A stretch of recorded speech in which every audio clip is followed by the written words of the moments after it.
Police dress లో ఉన్న ఓ వ్యక్తి వీడియోలు సోషల్ మీడియాలో ఇటీవల వైరల్ అయ్యాయి. సచివాలయం ఎంట్రీ గేటు లోపల ఈ వీడియోలు చేయడంతో సంచలనంగా మారాయి. దీంతో ఈ ఘటన మీద సైఫాబాద్ పోలీసులు దర్యాప్తు చేపట్టారు. నిఖిల్ యాదవ్ అనే ఐడితో ఉన్న అకౌంట్ లో ఈ వీడియోలు ఉండడంతో అతను ఎవరా అని పోలీసులు ఆరా తీస్తున్నారు.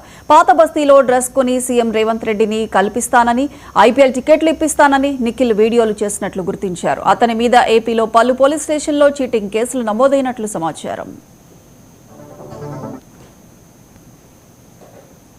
నమస్తే, నేను రేవంత్ రెడ్డి సెక్యూరిటీ అంటే ఆయన ఆఫీస్ దగ్గర ఉన్నా.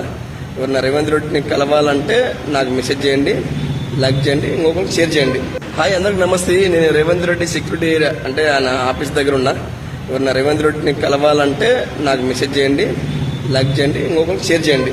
హాయ్ అందరికి నమస్తే, నేను రేవంత్ రెడ్డి సెక్యూరిటీ అంటే ఆయన ఆఫీస్ దగ్గర ఉన్నా. ఎవరన్నా రేవంత్ రెడ్డిని కలవాలంటే నాకు మెసేజ్ చేయండి, లైక్ చేయండి, ఇంకొకరికి షేర్ చేయండి.